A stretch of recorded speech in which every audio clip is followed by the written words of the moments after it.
everybody. Welcome to the night crew. Good to see you again. Thanks for going in. We got a nice group of individuals here with us tonight, as usual. We got Apostle Tamala Lucas.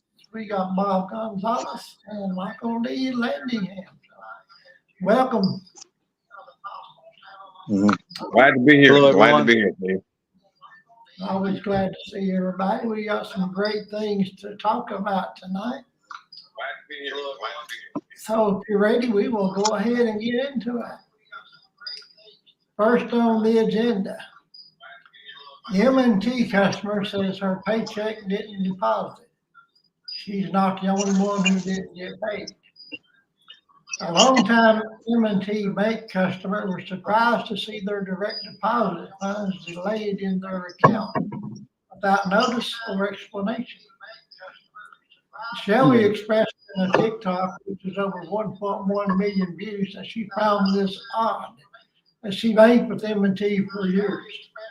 She said there were no alterations in banking procedures from her end that could possibly cause a delay. So she decided to call her bank and ask about the issue.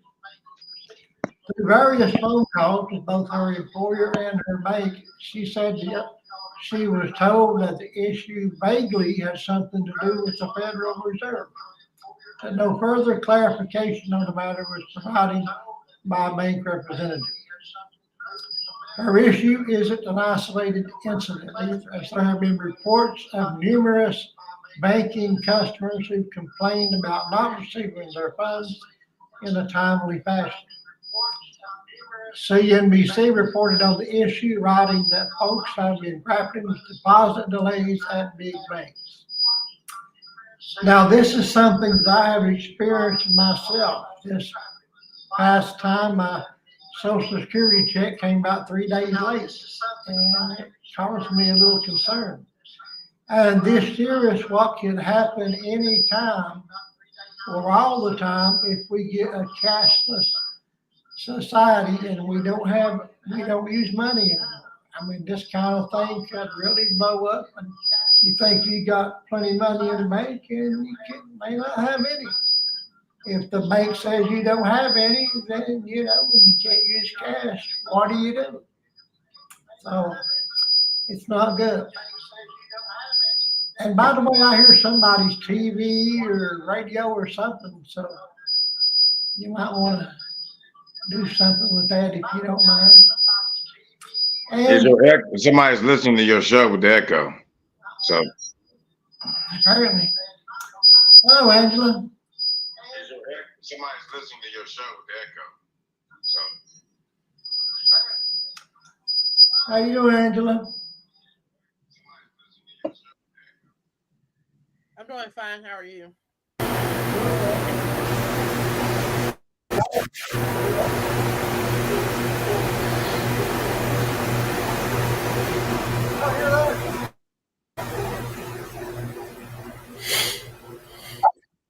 I'm hearing some strange sounds. I don't know if you all hear it or not. I'm hearing I you heard right it. now. I heard it. It just stopped now. It's Yeah. quiet. And Bob, we lost Bob, so I don't know what's going on. I think we're Anyway, let's go ahead and talk about this story and see what we can come up with. Who wants to go first? Michael, you want to go first, brother? well.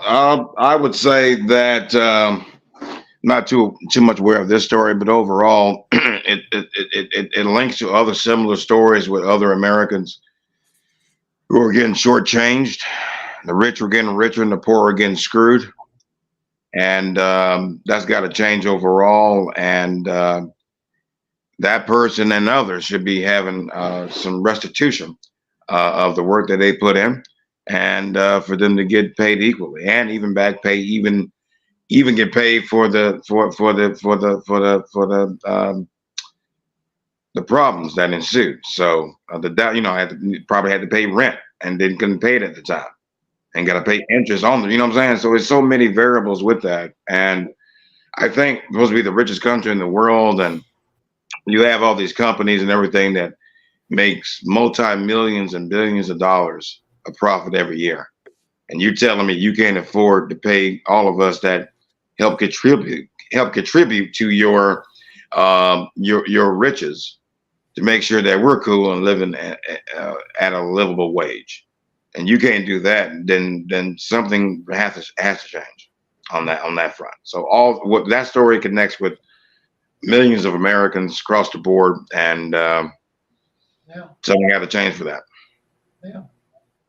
Yeah, those of us that live on, just a social security check, something like that could be life threatening. You cut. So here's the thing I don't get. This is what pisses me off about when Republicans say we got to cut. Talk about cutting Social Security, Medicaid, and all that. We've been paying into it Yes, all our lives. all our lives. That's not entitlement. That is a pot that we paid in that we're supposed to get back out of when we retire. Yeah, exactly. And then, but that's their excuse to say that's a huge pot for them to take more out of, on top of the tax cuts that under Bush and Trump, that us as regular Americans got to pay for the extra taxes we got to pay for at the end. That they're not saying. Even Democrats are not telling the truth about it. So I mean, all that's got to change. We can't. I mean, they're getting richer, but where they supposed to go with the money? To the moon, to the stars? Where they supposed to go? They're still on Earth like everybody else. So put the money towards things that can help all of us, so we can all be less worried about crime, less worried about your house being broken into, because everybody else got their own stuff going on, own means and ways of survival. So you don't have to worry about somebody breaking your house because they're starving. So, I mean, but it's all a setup for them to say the boogeyman. You know what I'm saying? The boogeyman argument. So we're done with it. We're as Americans, we're done with it. This generation's done with it. We demand change. We're going to get it. All right. Bob, I'm glad you made it back, brother. Yeah, can you hear me all right? Yeah, I hear you well. You want to go ahead? Okay, good. No echo. Was I the one echoing before? No, it was me. And It was you? Yeah. one of my phone was on. It turned out low, so I'm the guilty party. I got to fuss at me. My bad, All Bob. right, you're busted. Yeah, My bad, Bob. that's a very strange story. I don't know. It just seems it's almost like it doesn't even seem real, but that's, since it happened to you, Steve, I mean, that's amazing. Sure did. I don't know. I think it's just it was looking at all the topics for tonight. It almost seemed like all of them are just a symptom of the degradation and the rot that's infected our country. It's just really sad. There's no morals, there's no codes anymore. Yeah. Like, we need to get back to Christianity and Jesus in our country, and instill morality again in everything we're doing. Yeah. There used to be something called decency that we could expect out of one another, but that's the thing of the past, apparently. Yeah. That went away with common sense, which isn't very common these days. Yeah. All righty. Tamala, what do you think? This is sad when the bank is robbing you.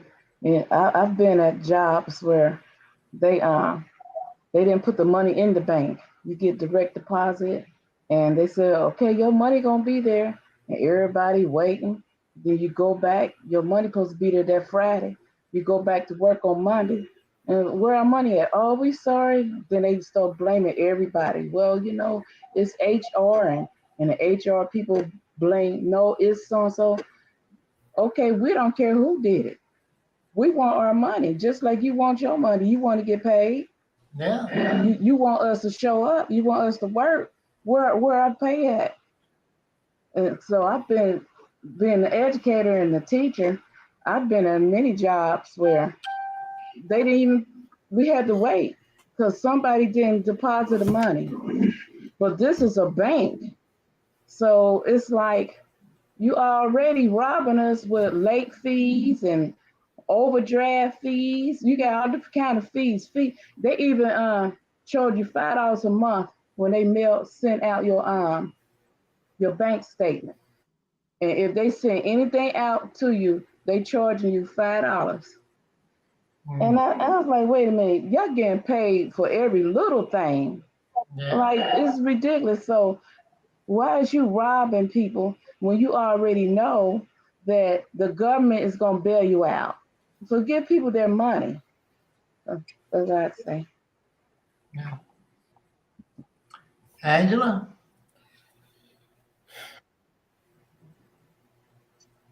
Well, I mean, this is the day and time that we're living in.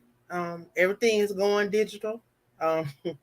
It's coming because sooner or later, the paper dollar is not going to have value at all, and they are slowly but surely trying to move to digital currency, because they know that the paper dollar ain't gonna have no value. A dime not even worth a dime right now. A penny not worth a penny. None of the coins are worth the amount that is mounted in. Copper and nickel is not even worth it. So they're losing by cutting the coins anyway. So it is bound to happen. It's just when it's going to happen, and when we all are going to be affected. It's just another tactic of the government to be able to control. Go back to a couple of months ago when they were talking about Fed Now. They hadn't been talking about it here lately, but it's coming. And the way they talk about how it's going to work, the government is going to be able to control pretty much what you spend your money on. If they don't want to release your money, they don't have to release your money. And you will be in positions just like what's in this article right here. And it is sad. It is sad that the government could have that much control over your money that you work for. I'm just reminded of a lot of the things that are taking place. I remember the whole reason for them starting taxes and having taxes in place. It was only supposed to last during the war to help cover the war. Yet we still paying taxes. Yeah. Decades and decades and decades later, we still paying taxes. But it's all just another ploy to be able to control humans and be able to control what we do, how we do, and when we do it. Yeah. So Exactly. that's my take on it. All right. Okay, anything else on that before we move on? Well, yeah, I want to add one more thing. I probably misconstrued early on what this was really about. I knew it, but I didn't say it. But overall, it's wrong for these banks to hold out people's money. I remember one story of a gentleman who was trying to take out $25,000 out of his account. He's out in California. I think it was this year. And they told him that he has to wait, 3 to 5 business days because they didn't have it there. And the reason why, when we put our money in there, as soon as we put our money in there in our accounts, the bank automatically use it for loans for rich people. You know what I'm saying? Yeah. And they expect that's going to be covered later on because they know when we get paid, it's check by check when we live. So there's a what's the word? A planning on knowing the ins and outs on people's finances and how rich people can use the banks of their people of their deposits for loans. And for what's going on now, that's many reasons why people can't get their money out because they don't have the money in there. because of the same exact reason. And this is one of the reasons why while our earlier founding fathers, Thomas Jefferson, so to speak, when he was president, went against the banks about eliminating their bank charter, because one day they had a vision that banks would be in politics and especially doing things like this, and then we don't have no power to overcome it. Especially if our politicians are being paid off and controlled more so now than our founders can ever envision. So we as the people got to wake up and realize, yeah, my grandmother taught me she never trusts banks, never trust banks, Yeah. because of the same exact reason now. And so get a lot of cash, get a lot of equity. There's something that can be used, because all you're doing is just up. To me, all you're doing is, when you put your money in the bank, you save and whatever, they can use it. They ain't got to tell you how they're using it. They're using it, and they can risk it. And like, for instance, Donald Trump, that possibly can't pay back loans or inflating their values and whatever, and getting more loans. That means more money coming out that can't be replaced if they can't back it. Correct. So it just we got to reform the whole damn thing, man. It's only for the rich, and the people are tired of it, and I'm damn so tired of it. So Absolutely. All right. Next. Taliban nonprofits in the U.S. Pardon me there. Okay. Taliban has established fraudulent non-governmental organizations to loot the hundreds of millions of dollars in humanitarian aid that the United States has sent Afghanistan since the 2021 military withdrawal. NGOs are typically nonprofits with humanitarian missions that supposedly work to improve public or social welfare. The U.S. government gives NGOs billions of taxpayers every year through various agencies, including the Departments of Health and Human Services, Homeland Security, and State.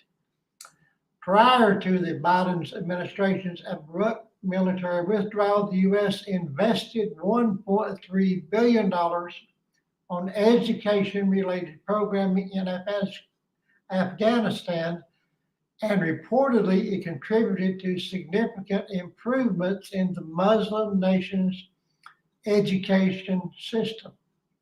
Since the terrorist group returned to power in August of 2021, Uncle Sam has continued to fund Afghanistan's education sector through 6 programs that cost $185.2 million, even though the Taliban has issued decrees drastically limiting access to education for girls and women, as well as restricting women's ability to work and other basic freedoms.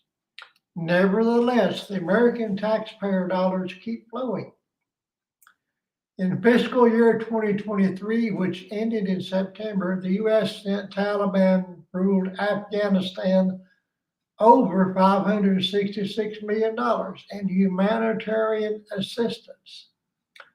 Most of it was for emergency food, but a chunk was classified as going to general humanitarian and health.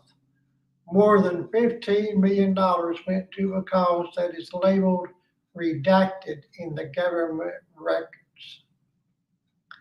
Now, this is just one of the really sad things that were caused when we abandoned Afghanistan overnight, and that was a big blunder on Biden's part. Getting out of Afghanistan was good, but not the way that it was done. And allowed Taliban in. That's really sad. And okay, what do y'all think about that? It's aggravating because we got all these homeless people that they want to arrest in the United States. Oh, we got to get them off the street. We tired looking at them. Okay, they're not even bothering you. They got their own little tents up. They some of them under the bridge. Some of them, I could see if they was sleeping in the middle of the street holding up traffic. But they're not even bothering you. You trying to pick a fight with somebody who needs help. You got all this money, billions and billions of dollars, and all these abandoned buildings, which means you can put these people inside these buildings, but you don't want to do that. You want to send money to a different country and then complain. Tell them, guess what? We sending money over. Okay, we know we sending money over there. We've been sending billions over there for years. But what about the people that's here? And so we have to, we want to be superhero to the whole world, and we can't even be a hero to the people in our own house. Yeah. So it's sad. All righty. What do you think, Angela?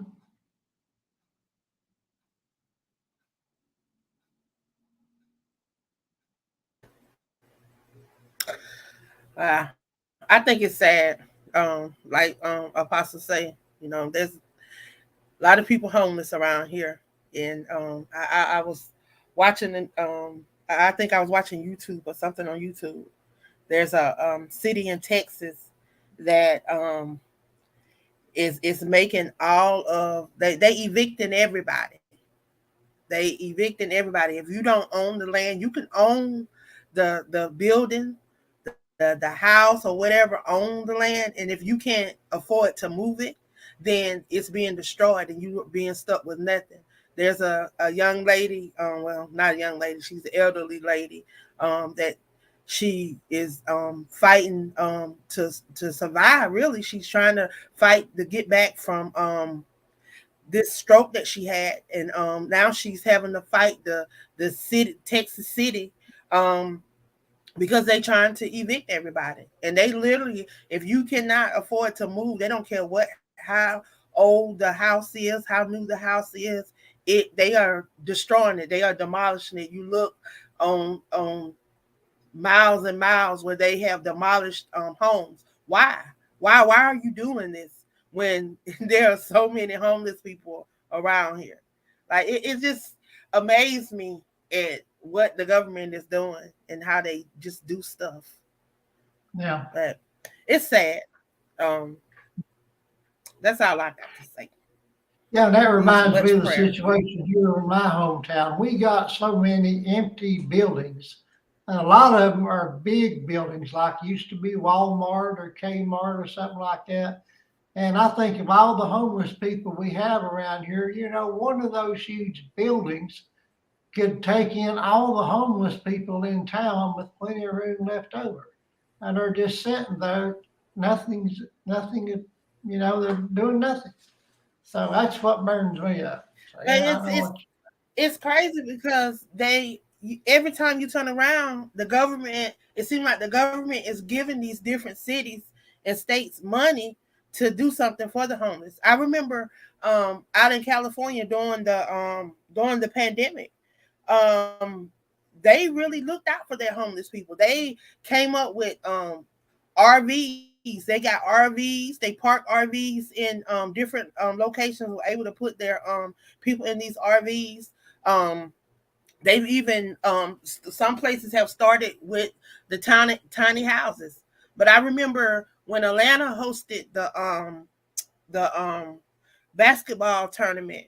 I forget which basketball tournament it was, and then they had the football thing the same year. They hosted the football the NFL Super Bowl. They hosted the Super Bowl and they hosted the basketball thing down there at the Mercedes being they equipped the whole city with cameras. Every corner had a camera. Everywhere you went, you were being watched. They had you had Wi-Fi stations everywhere. You had all kind of different stations everywhere. They were going into the areas where the homeless people, you saw no homeless people.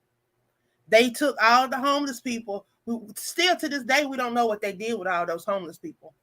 They were putting them on, we know that they were gathering them up on buses, But what did they do with them? Because even right after, you know, everything settled, the dust settled, and these games were over, you know, people were coming back to the area that normally feed these homeless people and do all these different things, especially down near Grady, the Grady Curve, and down right there at 20. That's where a lot of homeless people hang out at. You didn't see them. It's like they were moving them out and they were banning them from coming there, but they were not providing places for them. A lot of people say that they were they started using them for different experiments, all these different tests that they were doing, all these different what's guinea pig. They was using them as guinea pigs to test these different little things. And I think that's what they do with a lot of the homeless people. They figure they don't have family, then they make them organ donors. They do a lot of different stuff because you go to certain areas and you don't see them no more. And then nobody can tell you where they are. It's just like if you don't have some kind of family out there, you know, I don't know. We just need a lot of prayer for our government, because they are the ones that are making these decisions and passing them down. Yeah. All righty. Michael? Hey, can you remind me the topic of the discussion? Just the overall. I remember what we're overall talking about. Everybody's, you know, points of view, but can you start off by reminding me about beginning of this topic? This topic is about the millions of dollars given to Afghanistan. It's going in the Taliban. Okay. Yeah. Yeah. Now I remember what I was going to say. Overall, I think the way how we left, leaving that base behind, we should have left some troops there. I mean, we were there for 20 years because of Osama bin Laden attacks on 9/11 here in our country, and to try to bring down his base, his establishment, his network. Now we know more what's going on now, but at the time, that's the reason why we were there. And to walk away the way we did, and seeing those people come off our planes like that shows weakness. And that's a stain on on us that will forever remain, that we have to rectify. And I think the reason why morally we've kept on spending money there is because of those factors. But that still doesn't justify the weakness of how we left. We shouldn't have left the way we did. We should have drawn down, but not immediately left like we did. Like the troops leave first, but not the citizens, the American citizens that work there. That doesn't make any sense. So that what led up to all the money that we're spending. And truthfully, everybody, I 100% agree with you. There are a lot of people that, how the hell is it so easy that hundreds of billions of dollars that can go to other countries, and we're sitting there starving every day. People, there are citizens on our street starving. And the reason why, I believe, because, I mean, we could do both, but there's not the right leadership to balance it out, to make it work. Like, if you get $100 billion here, well, hell, give us some money. The only time we ever had money that, like, helped us was during the pandemic. Like, people were getting thousands of dollars and businesses were getting money. Now, that was the only time ever we've ever gotten it, something like how other countries would have gotten it. You know what I'm saying? Think about it. And that was only one time I think we ever had experienced that. But I believe that if we're supposed to be the superpower of the world and we're supposed to be policing and all that, then we could police the world. We could police ourselves and help the people that are in need as well. There should be no excuses. And talking about inflation and talking about don't raise taxes on the rich because it will go straight to the poor to help all these programs and help people survive. That shouldn't be a bad thing to fight for and strive for and to agree with. So it just, for right now, the reason why we have a negativity of why sending money to Ukraine or Israel or anybody else, or any of soon to be Taiwan. It's because what we're struggling as American people right now, what we're struggling every day, trying to feed our kids, trying to keep their lights on, the gas on while it's getting cold, try to keep our jobs. Our government, if the government can be so damn concerned about our allies and protecting them, then damn it, be concerned about us that elected them to put them in office. That's all I got to say about that. All right. Bob?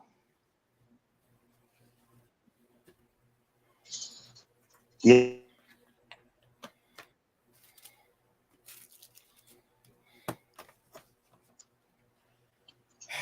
The thing with the charities, that's I don't know. It's just more networking, more laundering. But I really don't know much about this subject. But we can move on to the next one. But Steve, I have an echo, but only when you talk. The other ones seem fine. Really? Oh.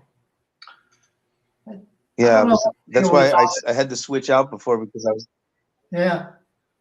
Because right now, every time right now it's okay. Yeah. Yeah. I'm having Michael every time I talk because I hear my voice on his. I don't know why all this happens. It's weird. Seems like we fixed one problem. I know. I know. It's technology, man. Yeah. Oh, well, blame it on the Russians. It's all their fault. Right. Yeah. Let's see what's next. Okay. Hamas terrorist confession sparks outrage. The Hamas terrorist admitted to Israeli Defense Forces that he and a fellow member opened fire upon hearing children's cries until the sounds ceased.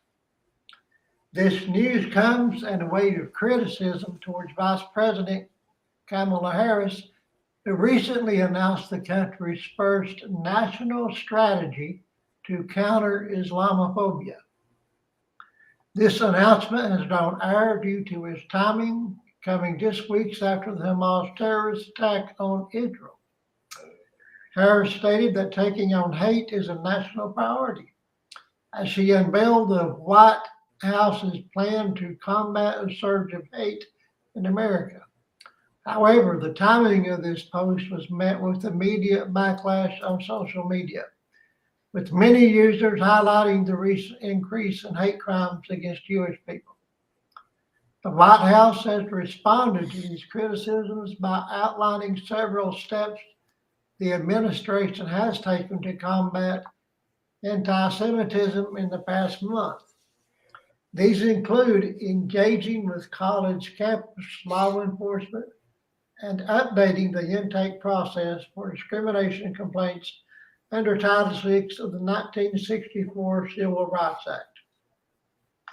One thing I have noticed since the Hamas Netanyahu war started is not only is there so much more anti-Semitism, but there's a lot more people that are hating on the Palestinians and any Muslims. It's went really crazy. And they had a big protest in Washington, D.C. over the weekend, where there was a big bunch of people protesting in favor of the Palestinians, and another group was protesting in favor of the Jewish people. They had to have a bunch of cops there to keep the peace, and it had a lot of potential to get really, really out of hand. So I suspect we're going to see a lot more of that. And what do you think, folks? Michael, you want to go first on this one? Well, all I can say is, this is a very troubling time for the world, not just for the world, just for the people of Israel and the people of Palestine. After what we've seen, the evidence that came out of what happened overall, of what happened during the October 7th attack on Israel, and how 6 hours of no Israeli soldiers or police that stood in to stop the attack, 6 straight hours. And then the intelligence warned them to look out for them, and they ignored it. And then they say now the intelligence about attacking hospitals and everything like that. Oh, they for sure. We attacked them because there was a Hamas commander terrorist there, and we knew that the terrorists were there. We knew the civilians were there. We had the bomb them. I mean, it just it's not the people. The people deep down, Palestinians, Israelis, the whole world really want peace. It's just the leadership that wants on both sides, on all sides. They might be Democrat, Republican, they might be left or right on the Israeli side, they might be the UK, they might be France, Germany. It's really left and right about the old ways of thinking of the purpose of Israel, instead of at the same time ignoring the rights of the Palestinians. And the only way to create peace is to tell the truths about what led up to this. The Palestinians need their rights respected. Just the basic human decency about water, food, access to the world, just like every other nation, defense. And there's supposed to be a two-state solution about this. We shouldn't be talking about this if there was a two-state solution. Should have been on the table, fixed off in the late 90s when Clinton was president. So it's been faltered. It's been watered down, and now the build up to paint Hamas as all of the Palestinians and the attacks we're seeing, ambulances and hospitals. I mean, come on, man. Enough is enough. The world is waking up to it, and I understand. I'm not saying anything that I'm against the Jewish state or kill the Jews or get rid of the Jews. Or I'm for Palestinians wholeheartedly. It's just, I believe you're born in that land, you're from there. And they're both from the same land. Just like if you're born in America, no matter where you're from genetically or where you're from, your parents or grandparents from, you're an American. And that should have been, they lost that. They lost that belief. They lost that sight. But not because of the people, because of the leadership of Benjamin Netanyahu. He is at fault, and he's lied. And he's dragged us into something that possibly will start a war.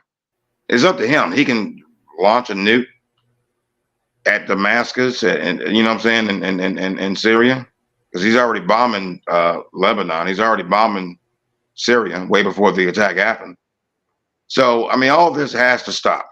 Benjamin Netanyahu has to be called for what he is. Our president has to call for a full ceasefire, but still go after Hamas. But let's talk about the issues that solve it. And the only way you could do that is where Israelis and Palestinians can live equally in the same area at the same time. That's the only way. That's all I got to say. All right. Angela?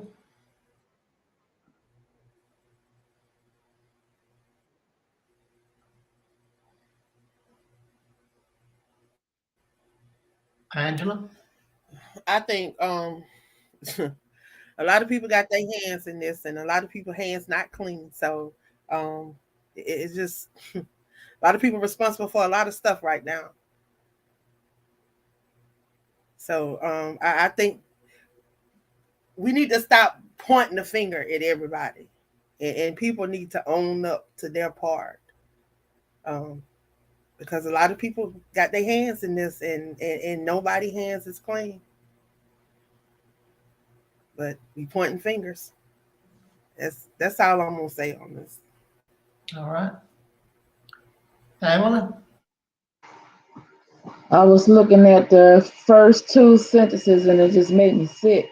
So are they saying Hamas took the children out because they didn't want to hear them cry? So it said they heard the children cry and they fixed it to cease. They ceased the sound. So what did they do with the children? Did they cease them permanently because they didn't want to hear them anymore? Because that's crazy right there. You don't want to hear a child. You don't want to hear a child cry. I think when I hear a child cry, I'm different. I'm one of the people who work with children for years anyway.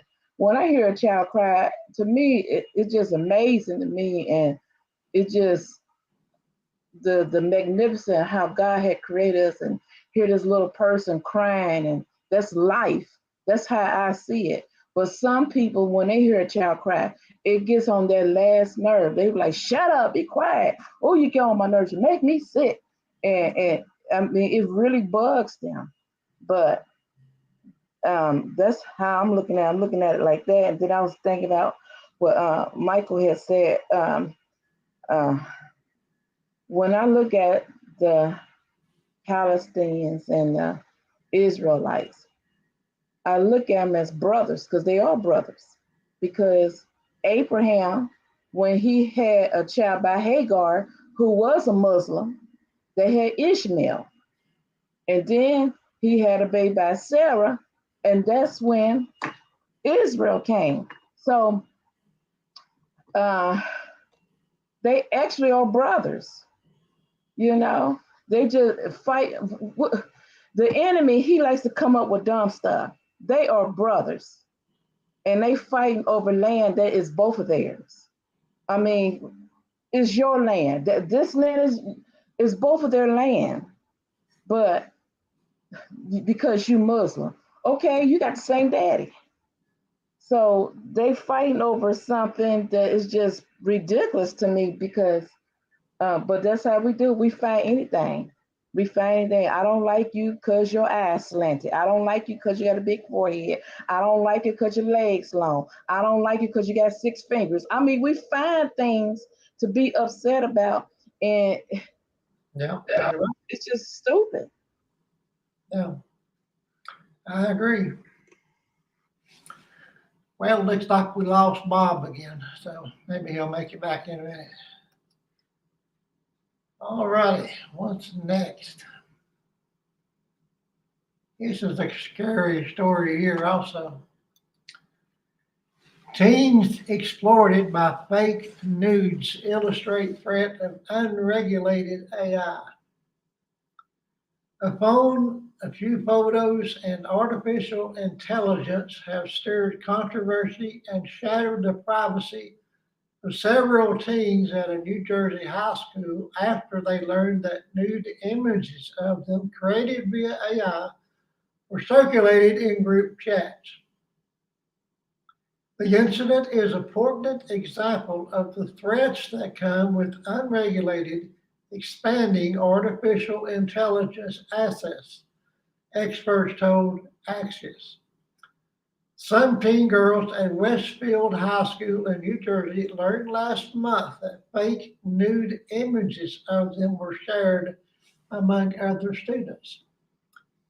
Westfield has been one example of an issue all school districts are grappling with as the omnipresence of technology, including artificial intelligence, impacts students' lives. The district's superintendent, Raymond Gonzalez, said in a statement. Creating deep fakes used to require hundreds of thousands of images of a person. But now one photo is all it takes. And tools to create these types of images have also become more widely accessible. Now, these deep fakes that they're talking about, somebody can take, like, for example, they can take a picture, one of our pictures, just our face, nothing else, and using this AI equipment, they can put a nude body along with it and can be convincing enough and real enough to anybody seeing it would think it's really us. And you know, we used to say, well, seeing is believing. Well, not so much anymore. Seeing isn't also believing. It's sometimes it ain't what you think you're seeing. So, welcome back again, Bob. Yeah, I keep having those technical issues, man. Yeah, we see. We'll get. Yeah. Yeah. Alrighty, you want I to could- comment on that one while you're up here? Well, I'll tell you, I don't know much about that AI stuff, man. I'm still trying to figure out how to download stuff. No, I'm just kidding. Can you hear me? Yeah, I hear you. Yeah, yeah. This technology stuff drives me up a wall, man. So I don't really know anything about AI. It's just AI to me stands for another interference. Just leave me alone. And I'm a pencil and paper kind of guy. All righty, thanks, Bob. Uh-huh. Angela?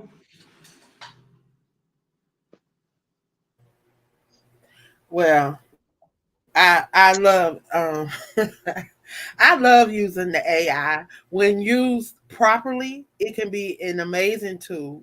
But again, it can cause some it can cause some harm, a whole lot of harm, if getting in the wrong hand and is used improperly.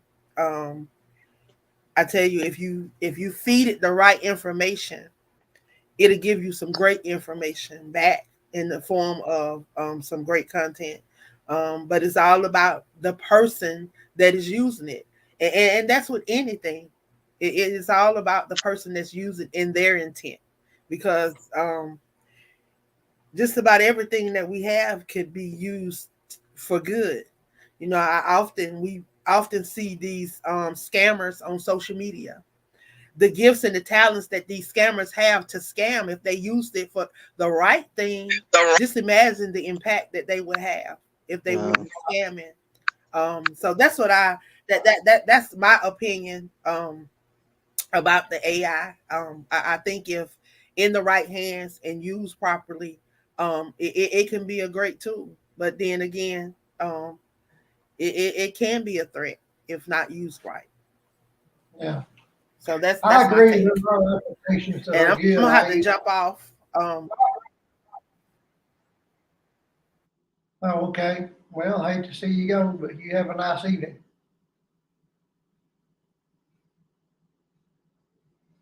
Thank you. All I'll righty. see y'all on Tuesday.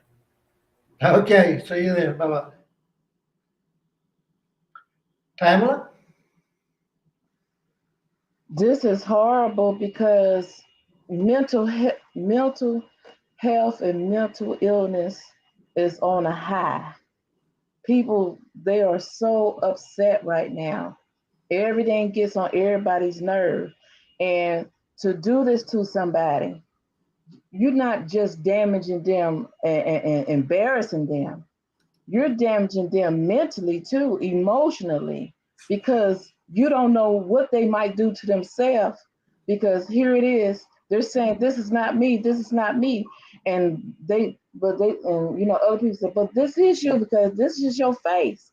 And say, "Yeah, this is my face, but that's not me. I didn't take my clothes off. I'm not naked." And, but this is you. And here it is trying to defend themselves, and they got this craziness going on. And I still, the best movie I seen was like The Terminal List, and SWAT had this too, where they use AI and they use the person's face, and they use the person's voice, and change everything around, and change the scenery, and act like they was actually there, and act like they actually said something. It's very dangerous. Yeah, It's very dangerous. yeah. All righty, Michael? Well, all I can say about it's sad that I could have already imagined years back when AI was really introduced smallly, but now it's being more talked about in more of a streamlined fashion. Just like what was that movie? Mission Impossible, Dead Reckoning, and the Terminator movies. We should use AI to help our civilization to grow and to learn, but never to be the student that overtakes the teacher. You know what I'm saying? When it comes to our most powerful assets, our power grid, our weapons, our strategic, advantage. We can't let just computers take, make decisive decisions in order for that to determine our safety.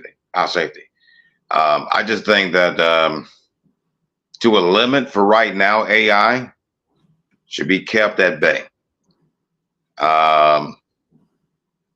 But for the use of helping, like medically to find cures for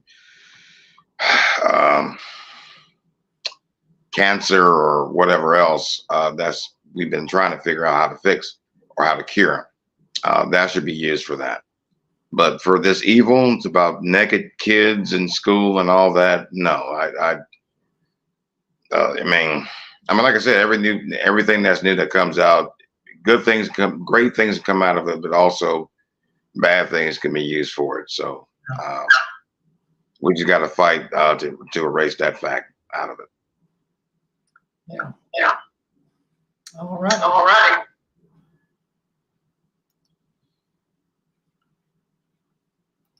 Let's see what's next on the agenda.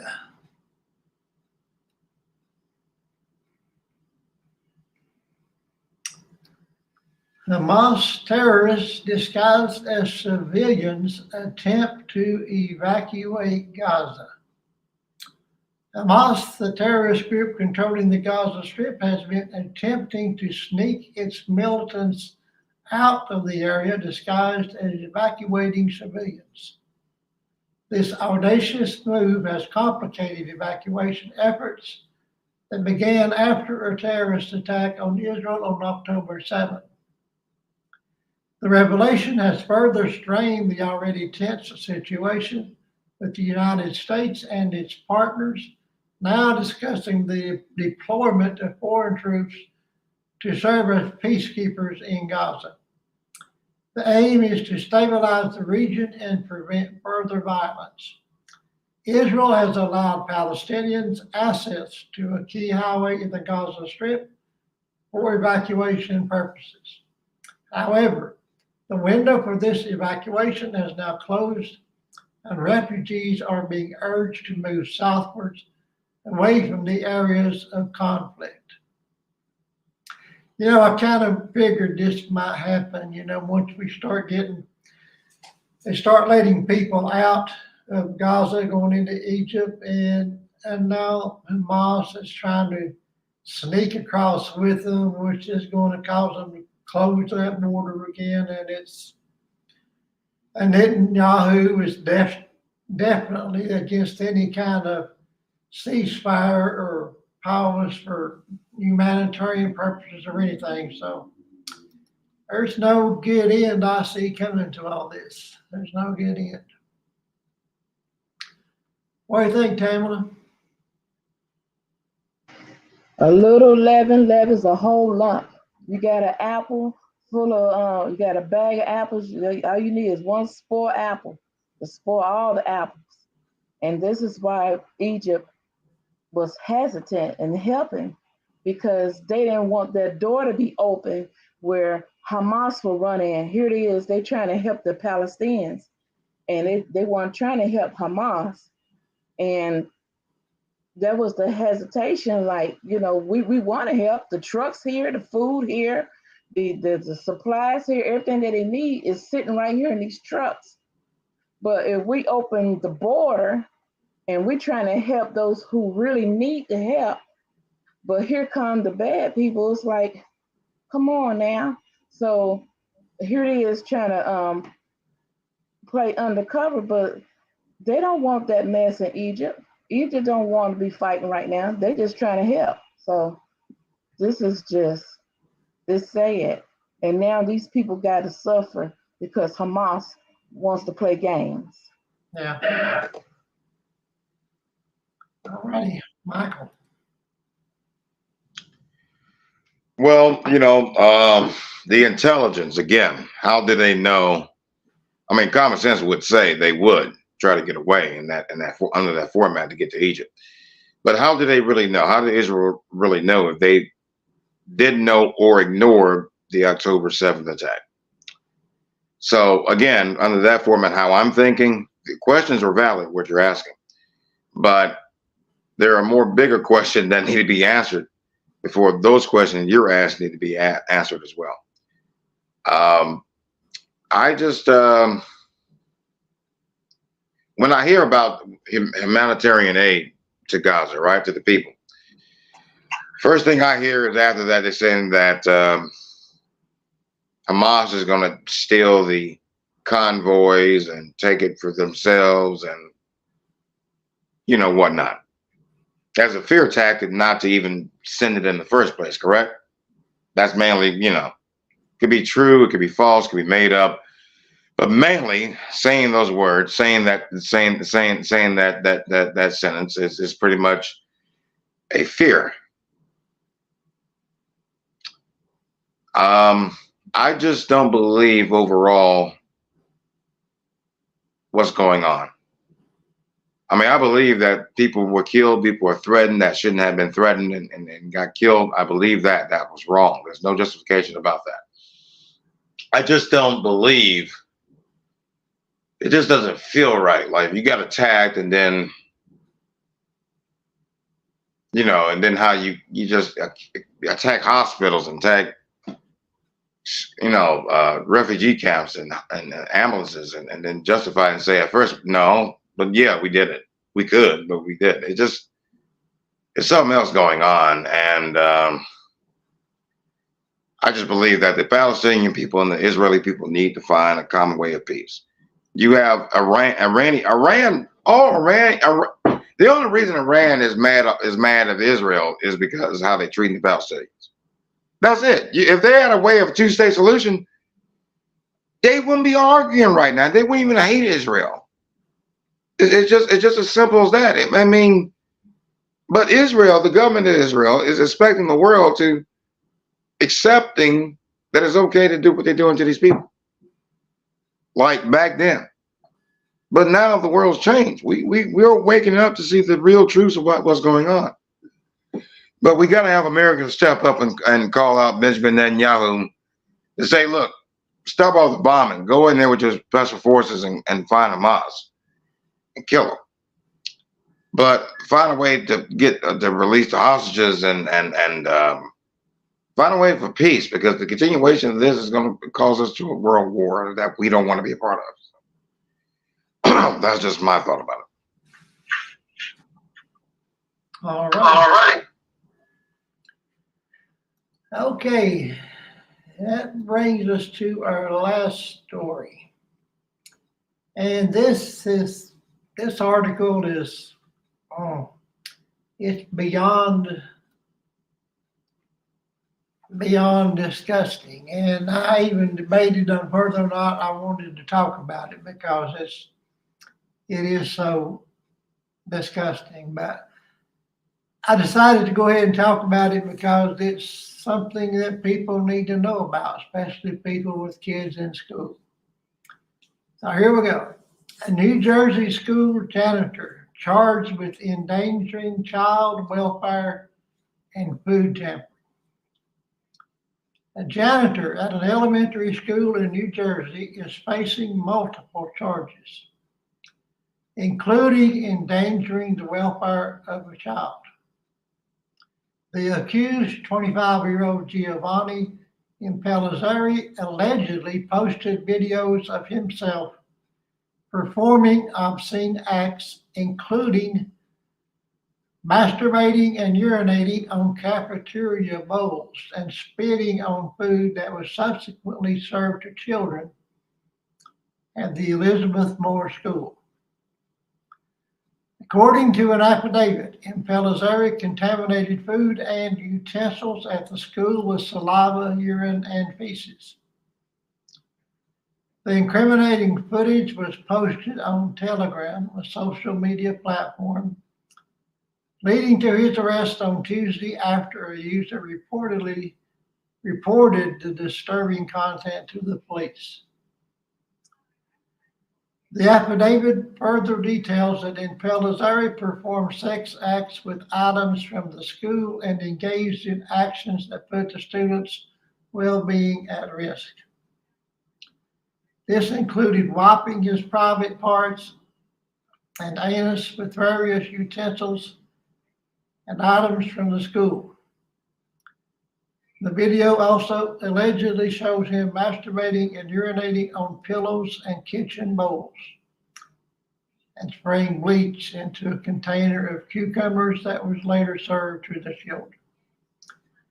Now that was even hard to read. It's really hard. And like I say, the only reason I'm talking about it because parents need to know to be super careful about the schools their kids go to and what people have any kind of access to them. And schools need to take this kind of thing seriously and do some background checks on people and make sure this kind of crazy, perverted stuff doesn't happen. You know, this is just beyond disgusting.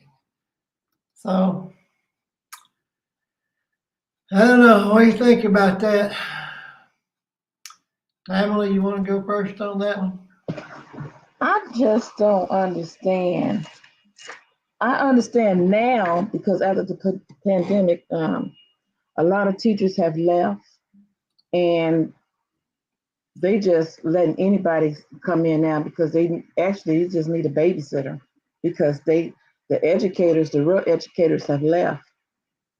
I left right before the pandemic. I retired in 2019 because I couldn't take it no more.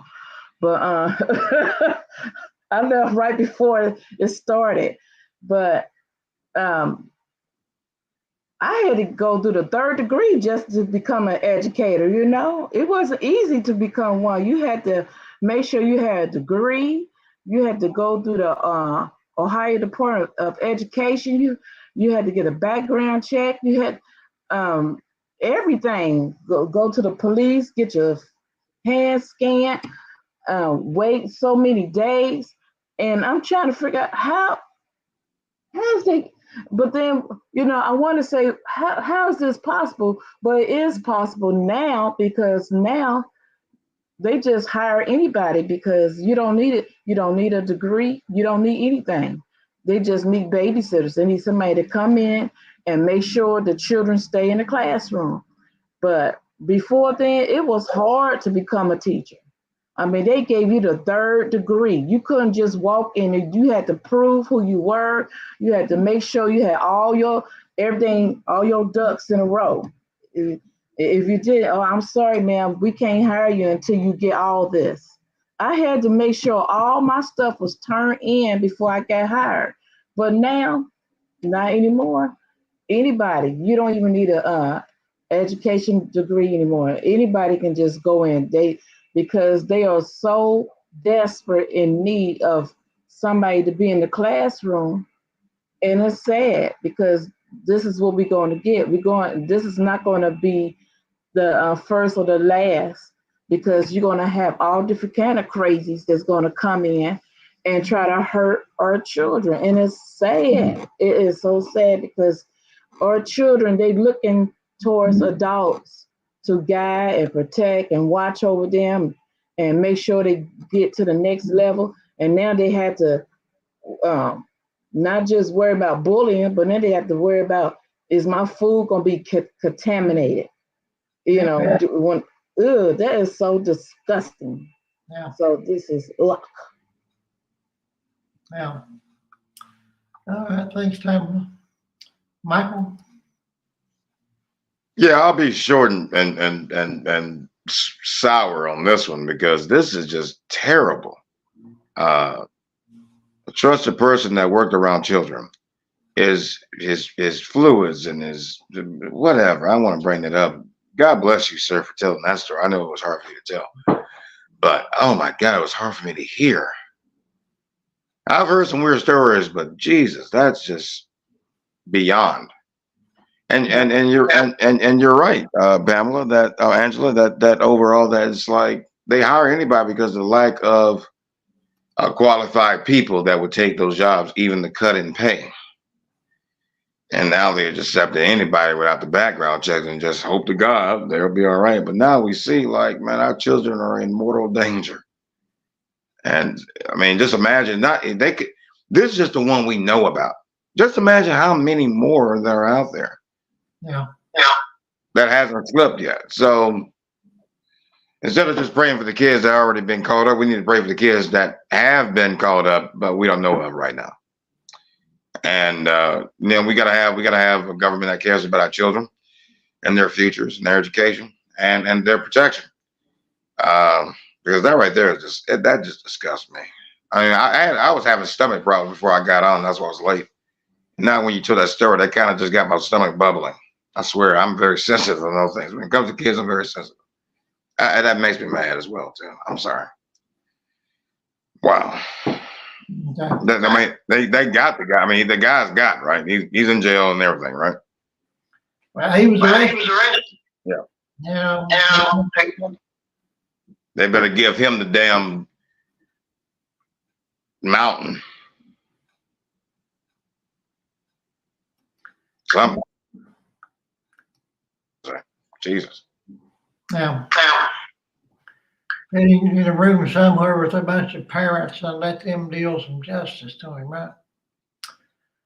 Alrighty, well, we've got to the end of our list, and so let's go ahead and let everybody, what's left of us, tell you what you got going on. So go ahead, Tamala.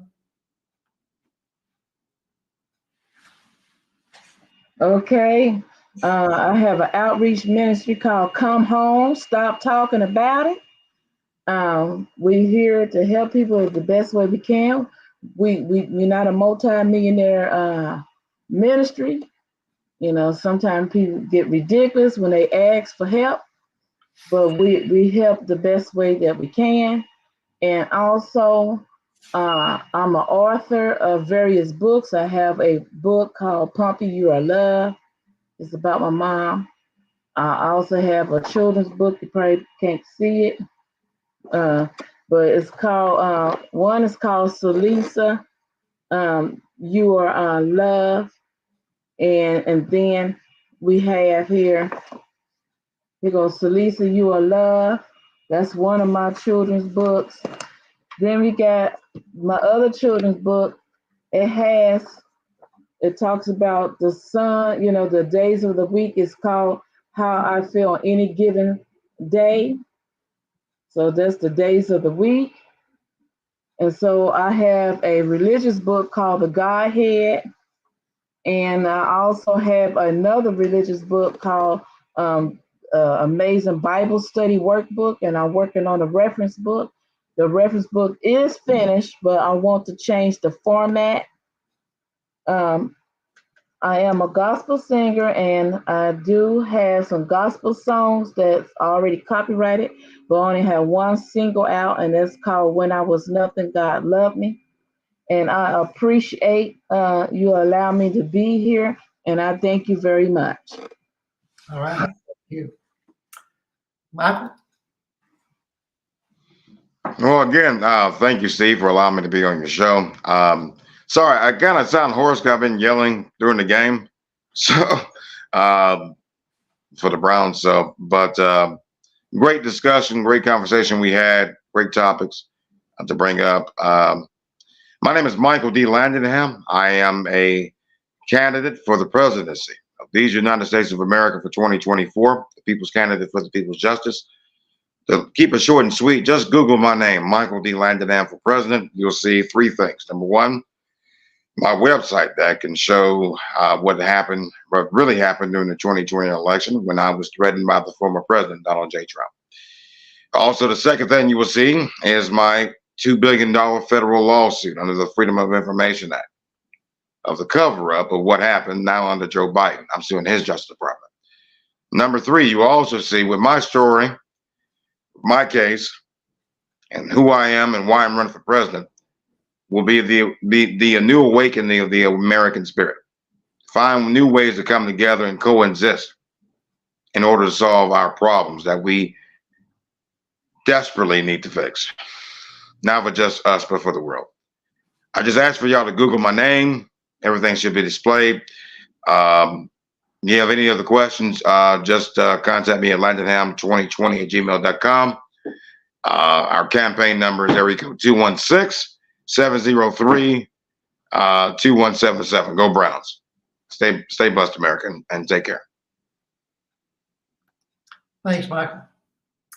Alrighty, and I'm Steve Holder. I'm your host, and I've got several books out on Amazon, Barnes and Noble, and all the other leading booksellers. So check me out. And here's my link tree listed. You can see that, and my website, steveholder2020.com. So thanks to everybody that tuned in tonight. We were glad to have you here. Thanks to our panel. Thanks, Michael and Tamala. And hope to see you all again Tuesday night. And everybody that's joining us, feel free to come back Tuesday and watch us all over again. We have whole new things to talk about. So God bless everybody. See you soon.